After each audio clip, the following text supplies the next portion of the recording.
Eclesiastes 4, eu vou ler Eclesiastes 4, eu vou ler do 9 ao 12, que é o versículo tema da nossa ministração.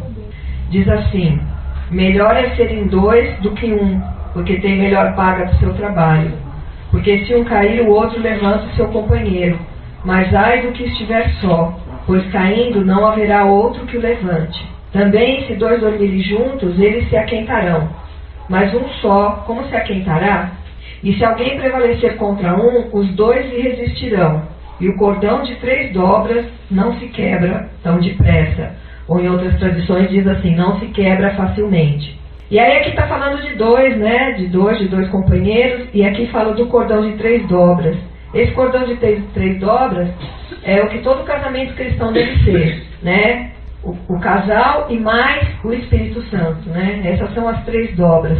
Então nós temos que, os noivos, os casados, nós temos que sempre estar pedindo ao Senhor que nós não sejamos apenas 2, que nós sejamos 3. Que o Senhor, o nosso Deus, esteja ali, sendo a massa que une o casal. E a gente colocou na chamada do nosso evento, nós colocamos companheiros de batalha. Então eu queria falar um pouquinho sobre isso, né? Por que nós pusemos esse tema? Primeiro porque todo casal, tem que ser companheiro do outro, né? A definição de companheiro, uma definição que eu achei interessante, é que vem do latim e que é cum panis, que significa aquele que come pão com o outro. E aquele que confia no outro para estar lá sentado na sua mesa, comendo um pão e contando as suas façanhas, contando também ali na hora triste as suas derrotas. Então, essa é a definição de companheiro, de ser um casal, além de ser o enamorado do outro, ser também o companheiro, que será o amigo, aquele que compartilha tudo. E nós colocamos que nós somos, né, companheiros de batalha, porque a nossa vida é uma batalha. Nós fomos salvos desse mundo tenebroso, como diz a palavra, mas nós ainda vivemos nele. E lá em Romanos 8, o versículo 36 e 37 diz assim: como está escrito, por amor de ti, enfrentamos a morte todos os dias. Somos considerados como ovelhas destinadas ao matadouro. Mas em todas, Romanos 8, 36, agora eu vou ler o 37. Mas em todas essas coisas somos mais que vencedores, por meio daquele que nos amou. A gente gosta muito de falar esse último versículo aqui, né? O versículo de número 37. Né? Que nós somos mais do que vencedores. A gente sempre declara isso aqui na igreja. E é certo declarar isso. Mas a gente tem que saber que o versículo de cima está ligado com esse. Nós somos entregues, né, por causa de Jesus, nós somos entregues à morte todos os dias. Somos como ovelhas destinadas ao matadouro. Mas, em tudo isso, nós somos vencedores. E no casamento, por que o casamento a gente considera uma batalha? Primeiro, porque um vem de uma família, outro vem de outra. Então, tem os costumes desse lado, tem os costumes desse lado, às vezes os costumes são muito diferentes. E além do que, existe a maior batalha que existe no casamento é porque os homens agem e pensam de uma maneira e as mulheres pensam e agem de outra maneira. Isso deveria ser ensinado na escolinha, desde que a gente é pequenininho, porque aí a gente não ia quebrar a cara quando a gente fosse ter um relacionamento de namoro, né? Além das nossas batalhas espirituais que nós temos, das nossas batalhas pessoais. Olha, gente, eu acho que casamento só consegue dar certo porque foi uma invenção de Deus, porque tem tudo para dar errado. Por isso que é uma batalha. Mas foi Deus que instituiu o casamento. E isso lá no Jardim do Éden. Em Gênesis 2:24, o homem já tinha criado, ele tinha visto que tudo era bom, ele já havia criado uma ajudadora para o homem, e aí o homem profetizando disse assim, isso Deus já tinha falado para o homem, então ele falou, Gênesis 2:24, Portanto, deixará o homem a seu pai e a sua mãe, e unir-se-á à sua mulher, e serão uma só carne. Aqui foi a instituição do casamento. O casamento começou lá no Jardim do Éden. Embora, quando isso foi falado, só existia duas pessoas, né? Só existia um casal, mas ali há algum tempo existiriam vários casais, e o que Deus colocou para que desse certo o casamento, está escrito aqui em Gênesis 2:24. Eu vou pedir a Lu vai passar aqui com umas massinhas coloridas. Eu vou pedir para cada casal pegue um conjunto. Elas estão em duplinha. E aí vocês vão pegar essas massinhas e vão dar uns amassos nela e depois fazer uma bolinha, tá? O marido amassa um pouco, a esposa amassa mais um pouco, as duas juntas, isso, ou cada um amassa uma, vai amassando aí, amassa bastante, com força, tá? Vai amassando e depois faz uma bolinha. Isso a gente está fazendo para entender o que Deus queria que fosse o casal. Então, quando você recebe a massinha, cada cor é uma pessoa, uma é o marido, outra é a esposa. Quer dizer, um é o namorado, o outro é a namorada. E depois que vocês amassarem, vocês vão ver como é que fica isso daí, né? Aí depois que você amassou bem a massinha e fez uma bolinha, você olha para ela e tenta dizer aí quem que é o marido, quem que é a esposa, né? Então, não dá, né? Então, cada um vai ser uma cor, mas agora talvez se tinha uma dupla aí, sei lá, amarelo com vermelho, ficou laranja, né? Dá pra ver na massinha, você vai ver que existe uns raiados, assim, ela não fica totalmente homogênea, né? Ficam uns raiados de uma cor, uns raiados de outra cor. E assim é o casamento. O casamento, ele fica com algumas características mais fortes do marido, outras características mais fortes da esposa, mas é algo que depois a gente não tem como dividir mais. É uma coisa só. Então, essa dinâmica é para a gente entender que a realidade no mundo espiritual do casamento é essa. Embora embora o casal continue sendo duas pessoas separadas, no mundo espiritual a gente vira essa maçaroca aí. No mundo espiritual nós somos um só, né? O casal é um só. E Deus falou aqui, né, quando Ele instituiu o casamento, Ele deu 3 ordens básicas. A primeira, deixar de ser dependente dos nossos pais. A segunda, unimos-nos ao nosso cônjuge na alma e no espírito, né? Que diz aqui, unir-se-á à sua mulher. E depois, unir-se sexualmente com o cônjuge. Então, quando o casamento foi estabelecido, Deus colocou essas 3 coisas.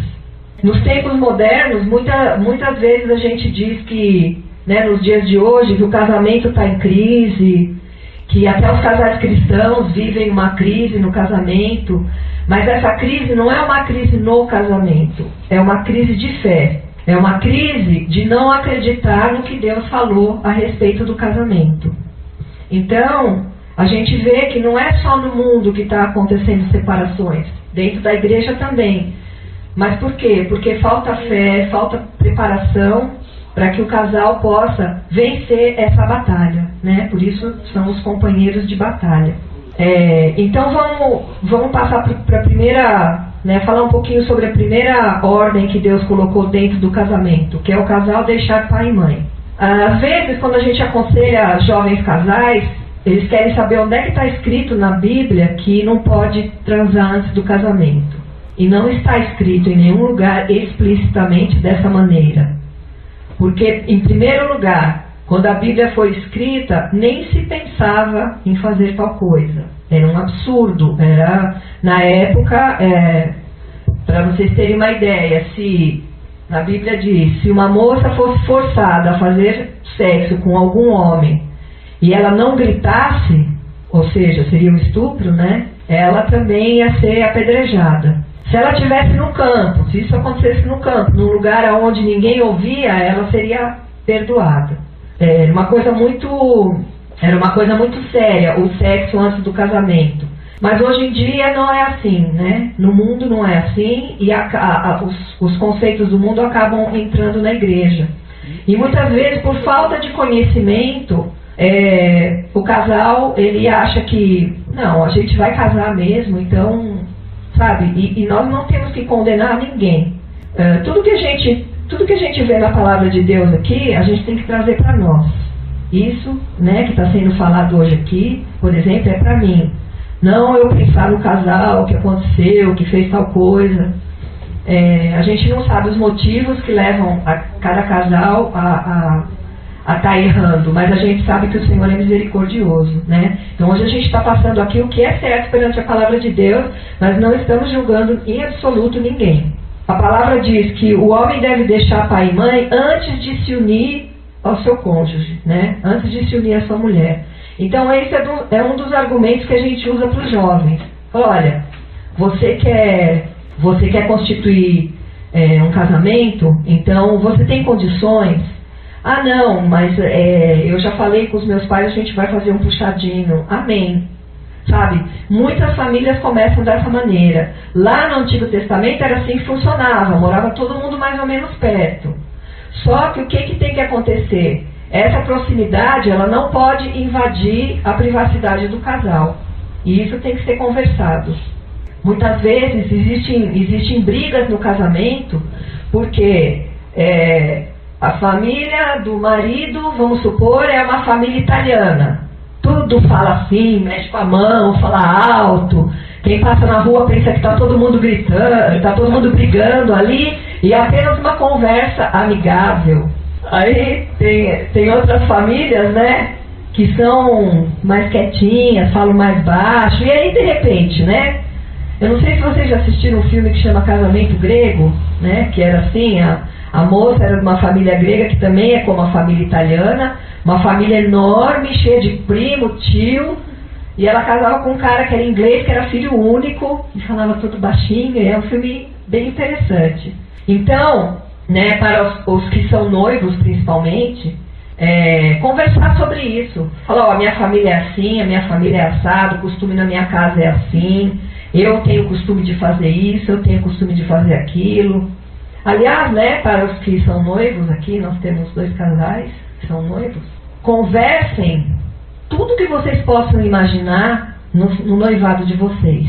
Quantos filhos vocês querem ter, coisas assim, sabe, que, não, isso a gente resolve depois, não. Quem vai, eu tenho mais habilidade de lavar louça, e você? Eu tenho mais habilidade de lavar roupa, sabe? De repente, tudo isso é importante conversar quando ainda está para se casar, porque aí quando casar, já vai estar tudo mais ou menos ali decidido, ali combinado. Para não dizer assim, não sabia que só eu que ia ter que lavar a louça. Não, isso não estava, né? Não estava no script. Então, quem está noivo aproveita. Quantos filhos quer ter? Quem vai cuidar mais dos filhos? Eu dou de mamar e você troca a fralda. Sabe? Noivado. Quem paga as contas? Quem paga as contas, só os 2 vão trabalhar, só um vai trabalhar. O noivado é um período para que essas coisas todas sejam conversadas. Então, as influências familiares, elas não podem ser uma coisa que vem atrapalhar o casal. Pode ser uma coisa gostosa. Às vezes a pessoa é muito tímida e convivendo com a família que é mais alvoroçada, assim, a pessoa acaba se soltando mais. Então a gente tem que fazer com que essas diferenças familiares sejam lucro dentro do nosso casamento. Agora, não é da vontade de Deus que os pais continuem exercendo autoridade na vida dos filhos. Porque no momento que a gente, né, se casa, a gente forma um novo foco familiar. O que acontece? No mundo espiritual existe a realidade de aliança de sangue. O que é uma aliança de sangue? Você se compromete com outra pessoa a tudo que você tem, você dá outra. Se a outra está passando por um período difícil, você vai lá ajudar. Isso acontecia muito e ainda acontece em tribos primitivas, né? Fazer uma aliança de sangue, uma tribo para se ajudar a outra, é uma coisa que é para sempre. Quando os nossos pais se casaram e tiveram seus filhos, esses filhos, né, que somos nós, nascemos debaixo de uma aliança de sangue. Quando nós nos tornamos intimamente com o nosso cônjuge, o ato sexual, ele é uma aliança de sangue. Então a gente tem que deixar a aliança de sangue dos nossos pais de lado e viver a nossa aliança de sangue, o novo núcleo familiar que vai se formar ali. Um casal é uma família. Não precisa ter filhos para que um casal seja considerado família, porque tem casais que não podem ter filhos, eles são uma família, eles são um núcleo familiar. E se existem problemas de sogra, de sogro, querendo mandar, querendo dar palpite, porque, gente, ó, existe uma grande diferença entre dar palpite e dar conselho. Presta atenção, tá? Porque isso vale para o casamento também. Conselho, todo mundo quer, todo mundo gosta, mas conselho, ele é pedido. Palpite é quando a gente vai dar um conselho, entre aspas, que não foi pedido. E de repente o cônjuge pode não gostar. Então, se a gente entender isso, porque, né, eu sempre cito o exemplo de uma amiga, muito amiga minha, que ela falou assim, não, mas eu estava dando vários conselhos para não sei quem e a pessoa não gostou. Eu falei, mas ela pediu? Pediu o conselho? Não, mas eu estava aconselhando. Eu falei, então você estava dando palpite. Ah, é? É. O marido e a mulher, o marido e a esposa devem conversar a respeito disso. E ver que a atitude vai ser tomada em amor para que os pais não venham a se intrometer na vida do casal. Isso se torna um pouquinho mais problemático quando vem os filhos, né? Mas aí desde o começo o casal deve saber como lidar com isso. A educação dos filhos, ela tem que ser o casal que resolve, né? Não são os avós. A gente sabe muito bem que avô vem para atrapalhar, né? Avô vem para mimar, vem para essas coisas. E o casamento, ele é como uma orquestra. E como se o casal fosse os maestros. O casamento tem que ser regido de costas para o público, né? Ou seja, tem aquele amigo, pai, mãe, tio, primo, todo mundo querendo dar palpite no casamento, mas eu e minha esposa vamos reger o meu casamento de costas para o público. Nós vamos conversar os nossos assuntos sem a influência das outras pessoas, porque senão o casamento não resiste.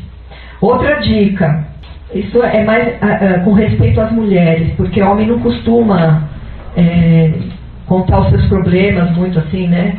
Mas as mulheres não, a mulher com problema no casamento, ela chega para uma amiga, chega para a mãe, chega para a irmã, chega para alguém chegado e fala, ai, você não sabe o que aconteceu, ai, o fulano fez tal coisa. E naquela hora que você está com raiva, você só lembra das coisas ruins, né?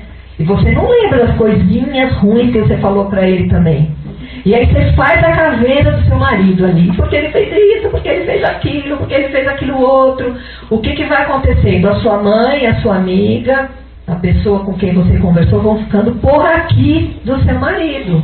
E aí toda vez que você vai conversar com ela, com a sua mãe ou com a sua amiga, vai ter aquele feedback negativo. Então, a segunda coisa que Deus fala é que o casal deve se unir. E o homem unir-se-á à sua mulher. E depois, mais pra frente, fala, e serão uma só carne. Então nós vamos falar desse se unir. Unir a alma, né? Unir os sentimentos, as vontades. Unir espiritualmente, né? Tornar, confundir num só. Aliar, né? Ser aliado. Se reunir, se aconchegar, se aproximar. Quando a gente está namorando, essas palavras são maravilha. São mágicas. A gente fica de sorriso a sorriso, né? Aí você chega lá, quando você estava namorando, você chega lá pro seu namorado, pra sua namorada, e fala, ai, querido, eu gosto, toca uma música lá, né? Ai, eu amo essa música, eu também. Ai, nossa, como nós somos parecidos. Aí vocês vão fazer outra coisa. Sabia que eu gosto de jogo de futebol? Eu também. Aí o marido, nossa, eu gosto de futebol, nossa, que demais! Vou casar com ela. E isso faz com que a gente, né, que o casal comece a basear o amor em coisas que os dois gostam. Mas isso só começa, né, no começo, ali na paixão, porque a gente só olha pro que é bom. Aí vai passando o tempo, porque a paixão, gente, ela dura no máximo 2 anos. Depois de 2 anos, a paixão vai embora. E se o casamento está baseado na paixão, lascou-se. Porque o casamento ele tem que estar baseado em amor. E amor é muito mais do que paixão. Lá em 1 Coríntios 13, depois vocês dão uma olhada, que fala lá sobre o amor, que tudo suporta. Aquele lá é o amor de Deus, né? Porque é um amor perfeito ali também. Quando a gente começa a namorar, né, conforme eu falei aqui, dei um conselho para os noivos, a gente deve conversar coisas difíceis também, né? Coisas que talvez sejam um problema no futuro. E aí a gente já vai ficar sabendo qual que é, né? Ali de repente a menina, a moça, quer ter 2 filhos e o rapaz tem um sonho de ter 12. Precisa conversar antes, senão vai dar confusão ali depois, né? O ideal, né? Quer dizer, o ideal não. Assim, o que seria bom para um bom relacionamento, para que a pessoa não casasse assim, com as bases da paixão, seria que houvesse um período de conhecimento, né, de noivado mesmo, namoro e noivado, para que a pessoa conseguisse ver os defeitos do outro. Quando a gente está namorando, noivando, cada um mora numa casa, então você não sabe que jeito que ele aperta a pasta de dente, né? Hoje em dia as pastas de dente não causam mais problema, porque elas são de plástico, então ela volta, né? Antigamente tinha o problema que a pasta de dente era de metal, então, né? Tem alguns problemas clássicos também. E isso não adianta conversar, viu, gente, antes do casamento, porque o homem, ele deixa a tampa da privada, ele deixa levantado, gente. Então, tem alguns que não, glória a Deus. Glória a Deus. Estava falando sobre isso ontem.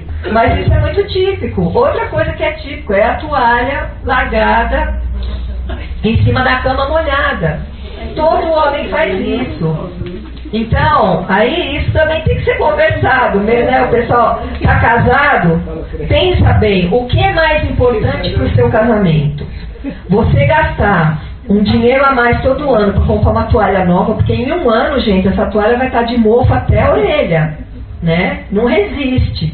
Então você pensa, eu vou brigar com meu marido todo dia por causa da toalha, ou eu vou pedir para ele um dinheirinho para todo ano comprar uma toalha nova, né? Cheguem num acordo, porque tem coisas que são muito típicas de homem. E quando a gente está unindo né, os nossos sentimentos e as nossas vontades, a gente tem que entender muitas coisas que vão ser diferentes. Principalmente se você casou com um ogro, né? Tem muitos rapazes que são ogro. Eu digo isso lá na minha casa. E tem os costumes, né, disso que a gente está falando, e tem também a maneira de falar e a maneira de se relacionar. Que os homens falam de um jeito e as mulheres falam de outro.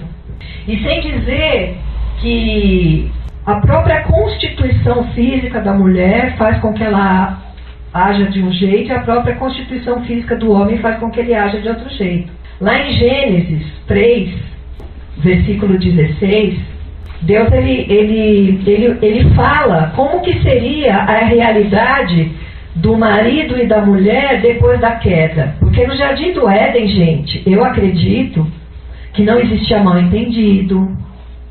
Eu acredito que no Jardim do Éden, se o homem falava uma coisa, a mulher entendia o que ele falava e vice-versa. Eles viviam nus, não tinha toalha, sabe? Não tinha sogra ainda, mas depois ia ter. Então, depois da queda, muitas coisas vieram acontecer com o ser humano. Então diz assim, Gênesis 3,16. A mulher, Deus declarou, multiplicarei grandemente o seu sofrimento na gravidez. Com sofrimento você dará à luz filhos. Seu desejo será para seu marido e ele a dominará. E depois pulando para o versículo 19. Ao homem declarou: com o suor do teu rosto comerás o teu pão, até que tornes ao solo, pois dele foi-te tirado, pois tu és pó e ao pó tornarás. Primeiro, o homem foi feito da terra. Deus pegou ali do barro, fez o homem, assoprou o espírito de vida e ele se tornou um ser vivente. A mulher não foi tirada do barro, ela foi tirada da onde? Da costela do homem. A constituição da mulher é diferente do homem. Os homens têm que entender isso e as mulheres também têm que entender. Muitas vezes as mulheres não entendem por que os homens gostam tanto de MMA, né? Ficar vendo um homem socar o outro. É assim, né? A gente viu no filminho, o homem resolve as coisas entre homens, é na porrada. E dali 2 minutos da porrada eles estão ali, ó, tudo bem. Se uma mulher brigar com outra assim, elas vão ficar de mal para a vida inteira. Não vai ter chance. Não vai ter chance. Então muitas vezes as mulheres não entendem, né? O homem briga, fala um monte de coisa com ela e dali a 3 minutos já está lá: oi, querida. E a mulher: ô, seu sem sentimento, né? É da constituição do homem e da mulher. A mulher, como Deus falou aqui, né? Falou que dará à luz filhos e o seu desejo será para o seu marido. A mulher, ela foi constituída para ter uma visão ampla. Ela consegue dar conta dos filhos, ela consegue dar conta da casa, ela consegue dar conta do marido, de trabalhar fora. O homem não. Está dizendo aqui: com o suor do teu rosto comerá o teu pão. O homem, ele é focado no trabalho. Isso, o homem e a mulher depois da queda. Significa que nós, em Cristo, podemos mudar todas essas coisas. O casamento, ele pode ser perfeito entre um homem e uma mulher cristã. Mais pra frente a gente vai ver que Deus falou, através do apóstolo Paulo, que em Cristo não há grego, nem romano, nem macho, nem fêmea, todos são iguais. E o homem, quando... A mulher, ela está inserida nessa teia de conexões, então. E o homem, ele é centrado, né? Ele se foca numa coisa só. Na cabeça dele é um assunto por vez.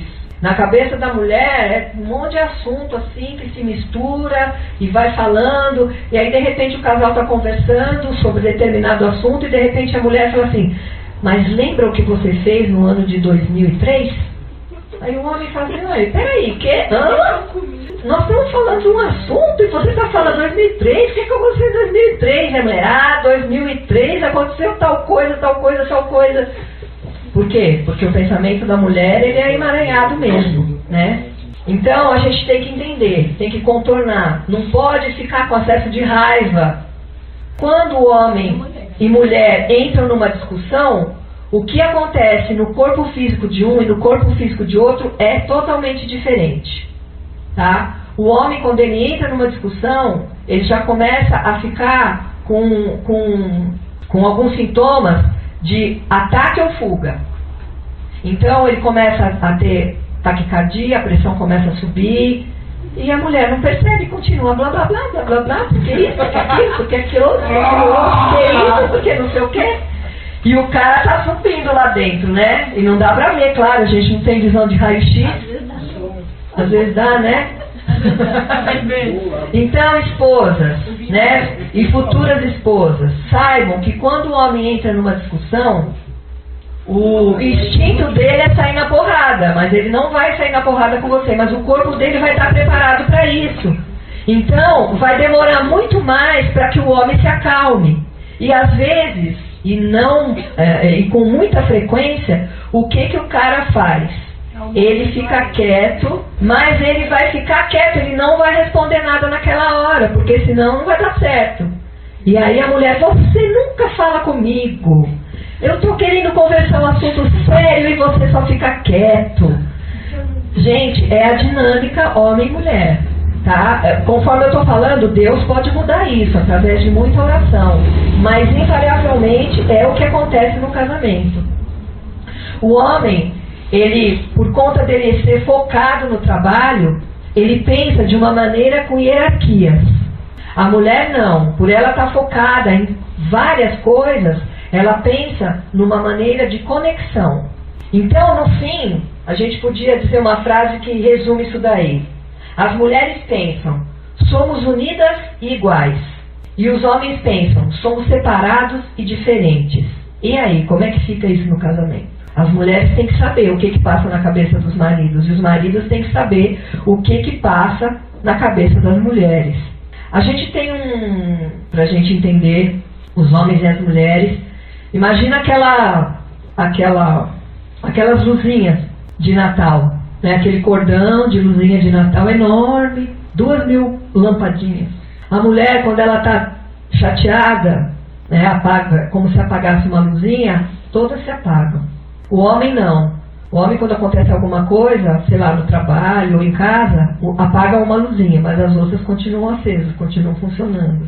Então, a gente tem que saber isso daí.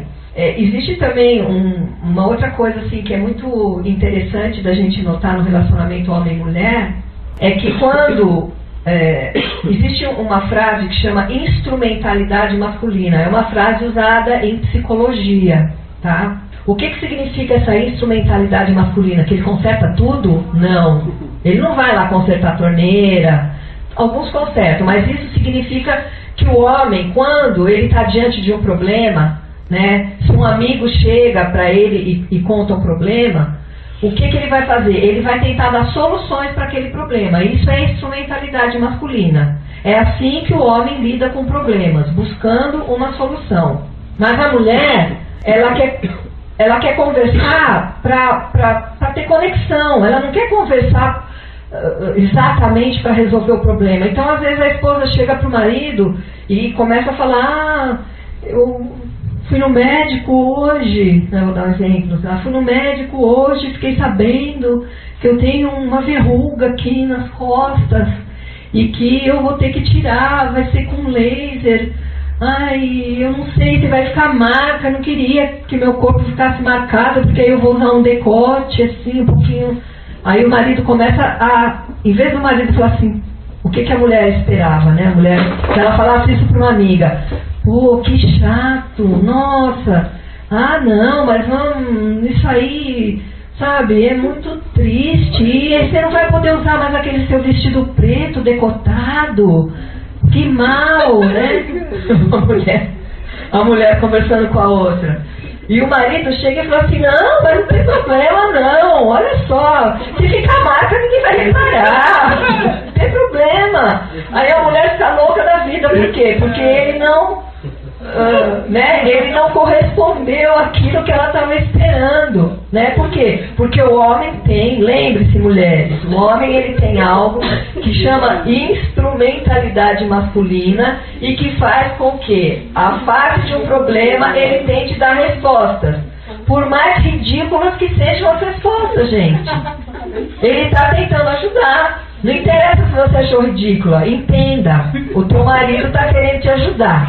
Então, olha só, se acontecer alguma coisa desse tipo e você for esperar que só compartilhar esse assunto para que compartilhar que não queira uma resposta, você vai falar com a sua amiga, não vai falar com o seu marido. Fala com a sua amiga, fala com sua mãe, fala com quem você tem intimidade, porque a tendência é você se decepcionar quando você vai buscar essa intimidade com o marido e ele vai entrar com as respostas, né?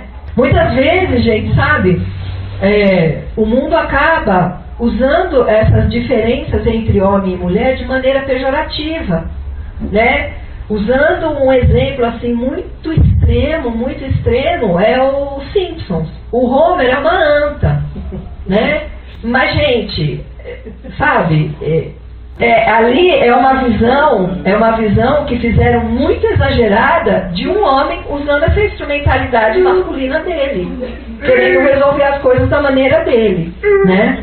O Bart é a mesma coisa, né? Então, quem que é legal ali na série, quem que é certo ali a Marge e a Lisa, né? E a Meg não fala nada, então não tem, né? Mas ali é algo assim, exacerbando e fazendo ficar pejorativa essas diferenças que existem entre homem e mulher. Aí o que acontece? As mulheres acabam acreditando que todos os homens são uns idiotas. E não é verdade, porque se isso fosse verdade, Deus estaria muito errado falando que o homem é a cabeça do casal. Nós, como cristãos, nós temos que saber que o homem é a cabeça do casal, assim como Cristo é. Recebe aí, varão. Não é? Assim como Cristo é a cabeça do corpo, que é a igreja, que é a noiva. Agora, gente, pensa bem. O exemplo que Deus deu para os casais é esse, tá? O que o diabo quer? Ele quer que o casamento não exista mais para ninguém saber mais como é as bodas do cordeiro. Para ninguém saber mais como é o relacionamento do noivo com a noiva. Né? Então isso é uma estratégia maligna, né? Para acabar com o casamento. Lá em 1 Pedro 3,7 diz assim: maridos, vós igualmente vivei a vida comum do lar com discernimento. E depois lá em Gálatas 3:28 diz: porque todos sois filhos de Deus pela fé em Cristo Jesus, e em Cristo não há homem nem mulher. Então, essas diferenças todas que existem entre homem e mulher, que são reais e verdadeiras, existem os problemas dos hormônios também, isso deve ser um aliado no casamento. Deve ser algo que vai trabalhar em conjunto, não que vai fazer com que o casal acabe se detestando, né? Então, o exemplo pra gente, como casamento, como casal, homem e mulher, é o exemplo do relacionamento de Jesus com a igreja. Muitas vezes, as mulheres se revoltam com o que a Bíblia fala, que o homem é o cabeça da igreja, o homem é o cabeça da esposa.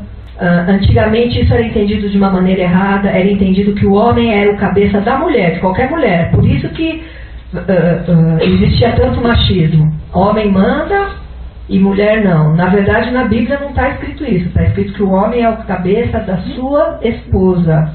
Ele é o cabeça da esposa, não de outras mulheres. E o casamento cristão, lá em Efésios 5:33, tem uma frase que define como deve ser o casamento cristão. O versículo 33 de Efésios 5 diz assim: em resumo, na Bíblia de Jerusalém fala assim: em resumo, cada um de vós, maridos, né, ame a sua mulher como a si mesmo, e a mulher respeite o seu marido.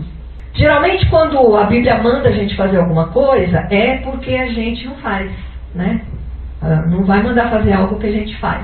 Então aqui está mandando o marido amar a mulher e a mulher respeitar o marido. Porque para a mulher é muito fácil amar. A mulher, naturalmente, ela já é amorosa. Então, de repente, né, a mulher escreve um cartão de amor para o marido, põe coraçãozinho. Mas para o marido, se ela escrevesse algo dizendo que respeita ele, ia fazer muito mais efeito. E o marido, se ele mostrasse amor pela sua esposa, isso ia fazer muito mais efeito. Porque o marido, como ele age nessa hierarquia, ele espera respeito. E a mulher, como ela age nessa teia de conexões, ela quer ser amada. Fora isso tudo, né, que a gente está falando aqui, também existe problemas de comunicação verbal que acontecem independente de ser homem ou mulher. Para a gente entender, né? Uma frase, ela pode ser dita de maneiras diferentes. Eu vou colocar a frase aqui, né, no caso seria um pai e uma mãe, né? Quer que eu leve o Joãozinho na escola. Então, essa frase, ela pode ser dita assim: quer que eu leve o Joãozinho na escola? Tem uma conotação, né? Ela está tendo uma conotação de alguém que está querendo ajudar. Ou essa mesma frase pode ser dita assim: quer que eu leve o Joãozinho na escola? A mesma frase, com uma entonação diferente, ela tem outra conotação. Nessa segunda frase está dizendo assim: não acredito que você quer que eu leve o Joãozinho na escola. Então, nós como casais temos que tomar muito cuidado com a entonação. E geralmente os maridos têm aquela entonação mais de porrada. E as mulheres acabam ficando chateadas e magoadas com isso. Então, maridos, não que vocês vão ficar falando muito assim, mas que vocês falem de uma maneira que seja mais agradável para a mulher. Os homens, eles entendem as críticas da esposa como desrespeito. E as mulheres sentem o silêncio do homem como hostilidade. Então, de repente, cada um pode pensar um pouquinho depois quando chegar em casa.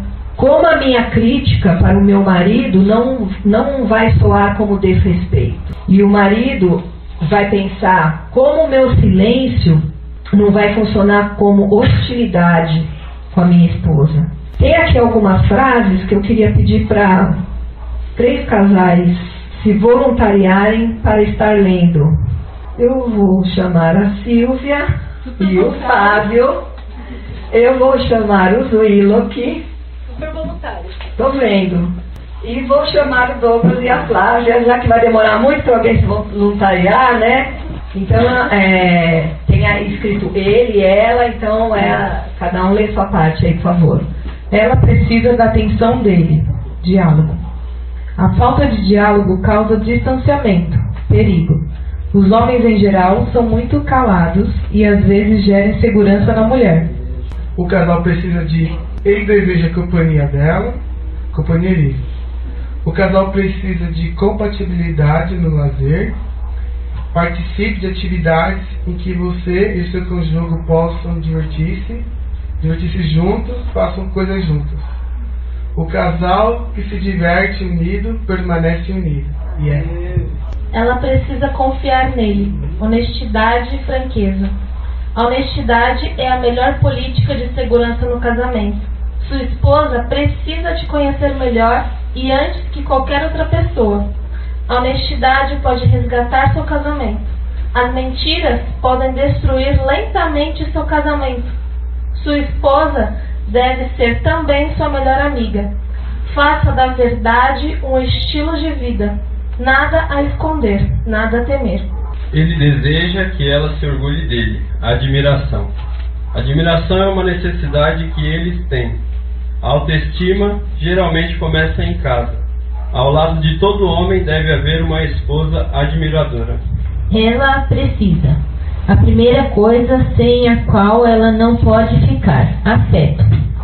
O afeto é o cimento de um relacionamento. Todo homem é capaz de aprender a ser afetuoso. Sexo começa com afeto. Quando se trata de sexo e afeto, não se pode ter um sem o outro. O afeto deve ser o ambiente do casamento. Ele deseja a primeira coisa sem a qual ele não pode ficar: sexo. Satisfaça as necessidades do seu cônjuge como você deseja que seu cônjuge satisfaça as suas. A mulher deve entender que para o homem sexo é extremamente importante, mais do que para ela. O homem dá amor quando quer sexo. A mulher oferece sexo quando recebe amor. O sexo é um evento especial do casamento. Estatísticas mostram que 70% das separações têm a ver com problemas na cama. O que eles falaram aí, né? Nós pegamos de outras palestras que são feitas, mas que são exatamente, mostram exatamente as necessidades tanto do marido como da esposa. O corpo da mulher é diferente do corpo do homem, né? A mulher, ela é, acho que vocês já ouviram isso, mas eu vou falar, ela é como um fogão a lenha, né? Aqui, não sei se todo mundo já mexeu com fogão a lenha, mas o fogão a lenha, ele tem que ser aceso de madrugadinha, assim, para começar a esquentar, para na hora de fazer a comida ele tá quente, né? E o marido, ele é um forno de micro-ondas, né? Plim, acabou, chegou, né? Então, maridos, vocês têm que entender que se você quer algo mais à noite, então você já começa a elogiar a tua esposa logo de manhã, né? Acende a lareira cedo. Já. Se não acende a lareira logo cedo. Porque senão na hora que você chegar do trabalho, sei lá, na hora que vocês forem dormir, o fogão a lenha ainda tá frio, não vai rolar nada, né? Os homens têm que entender também, né, que as mulheres, o corpo do homem, ele secreta o hormônio masculino direto, né? A testosterona está ali no corpo do homem sempre. As mulheres, elas têm uma variação hormonal durante o mês. Então, em determinado período, o estrógeno, no outro determinado período é o outro hormônio, no meio do período é onde a mulher vai estar com os hormônios mais controlados, então é o período fértil, é o período onde a mulher aceita mais as carícias. O homem deve entender isso também, né? Agora, mulheres, por favor, não usem isso como manipulação. Desde sempre, né? Desde que existe a profissão mais antiga do mundo, que é a prostituição, as mulheres acabam tendo um certo poder nessa área. E o que é errado, tá? Negar sexo para o marido para conseguir coisas, ou porque não tá legal, isso tem que ser conversado, gente, sabe? Uma coisa que a gente precisa saber. Primeiro, mulher, você conhece o seu corpo? Homem, você conhece o seu corpo? Né? Você sabe quais são as áreas do seu corpo que te dão mais prazer?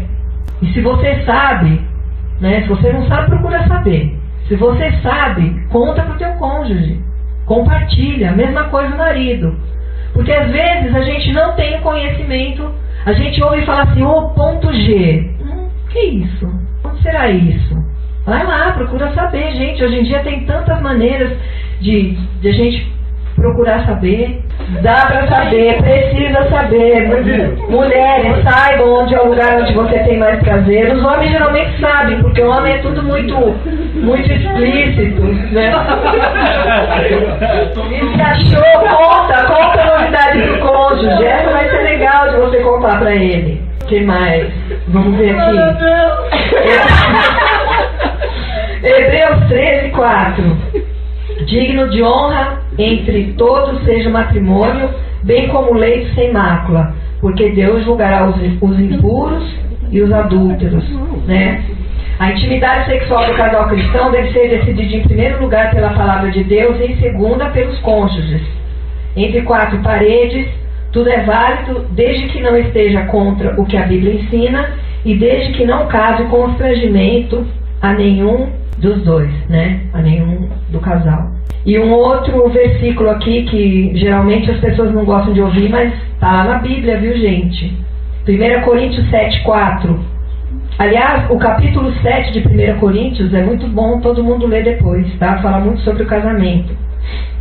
A mulher não tem poder sobre o seu próprio corpo, e sim o marido. E também, semelhantemente, o marido não tem poder sobre o seu próprio corpo, e sim a mulher.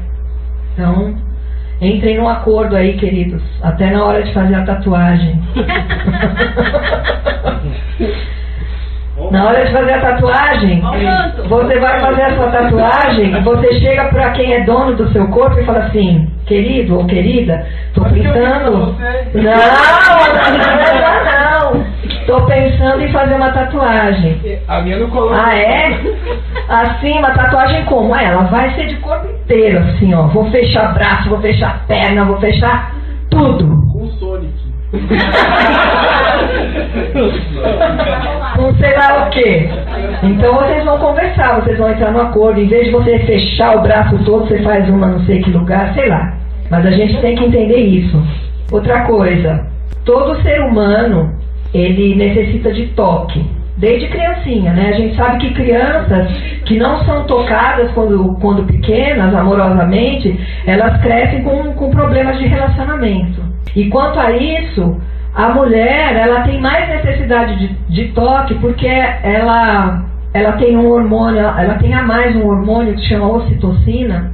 Esse hormônio acaba agindo no útero, acaba agindo na hora de segregar leite, é um hormônio que a mulher tem e faz com que a mulher necessite mais de toque. Então, enquanto isso eu vou ler aqui um texto que está em 1 Coríntios 7:5, que diz assim: os dois não se neguem um ao outro, a não ser que concordem em não ter relações por algum tempo, a fim de se dedicar à oração, mas depois deve voltar a ter relações, a fim de não caírem nas tentações de Satanás por não se dominarem. Esse versículo aqui, gente, está dizendo que se um nega sexo a outro, vai cair nas tentações de Satanás. Tá dando brecha. Tá dando brecha. Tá? Aí o casal tem que entrar num acordo, porque às vezes o marido tem mais, geralmente, né, o marido, por ter mais testosterona, ele tem mais necessidade a necessidade de sexo é maior, e isso deve ser conversado entre eles, tá? Algumas coisas que são inimigas do relacionamento sexual sadio: críticas e reclamações de um cônjuge, mesmo não sendo na área sexual. A pessoa que é muito criticada, ela acaba ficando insensível. Baixa autoestima, não aceitação do próprio corpo, falta de comunicação em qualquer área do relacionamento, não ter tempo para dedicar somente ao cônjuge, problemas na área sexual, um médico deve ser consultado, televisões, computadores, videogames e agora celulares. São verdadeiros inimigos do casal. Então, combinem entre si, tá? Às vezes os dois têm a mesma mania de ficar ali teclando, às vezes um tecla mais, um tecla menos.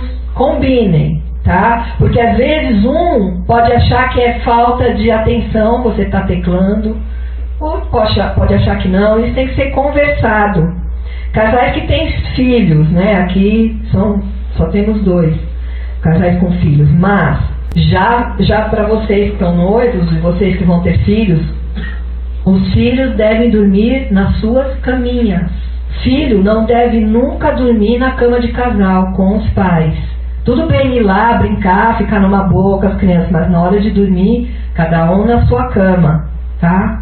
No caso também, casal casado que mora, vamos supor, numa casa de um cômodo só, então de repente quer ter mais liberdade sexual, pede para os pais ficarem com a criança, né? Bola alguma coisa aí. Agora, a mulher, ela tem que entender, né? Vou ler um versículo aqui em Gênesis, né? Deus foi criando todas as coisas.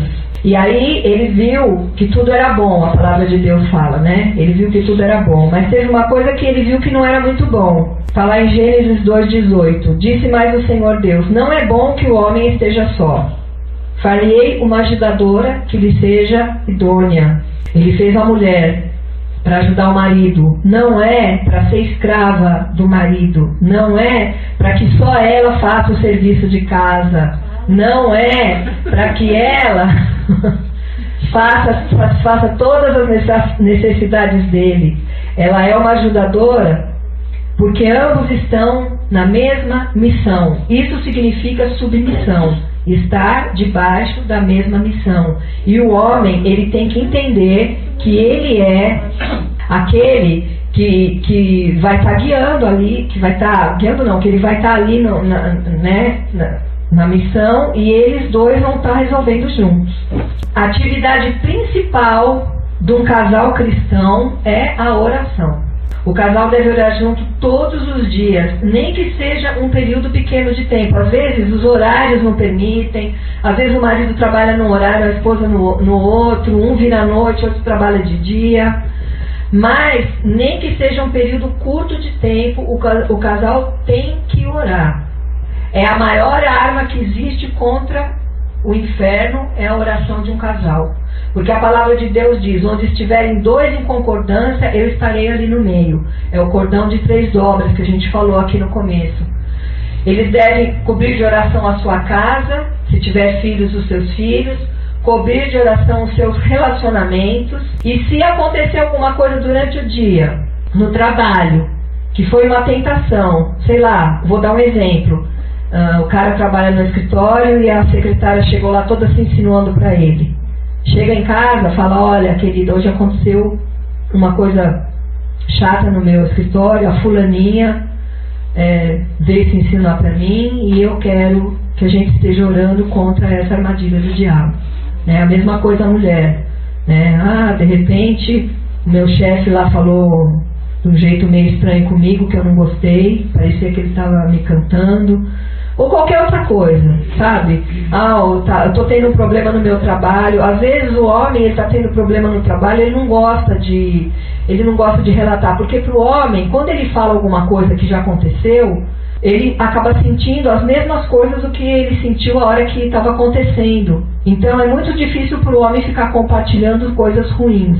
Mas precisa ser falado e precisa ser orado, porque aí o casamento vai ser um casamento vitorioso, certo? A proximidade com a ação do Espírito Santo é a cola que une os casais cristãos. Se o cônjuge está magoado ou infeliz, o Espírito de Deus pode cuidar dessa situação. O entendimento da palavra de Deus sobre o que que Deus determinou para o casamento, e a obediência a essas determinações são a base do casamento cristão. Amém? Então eu queria só fazer uma oração para a gente terminar, tá bom? Pedir para todos ficarem em pé.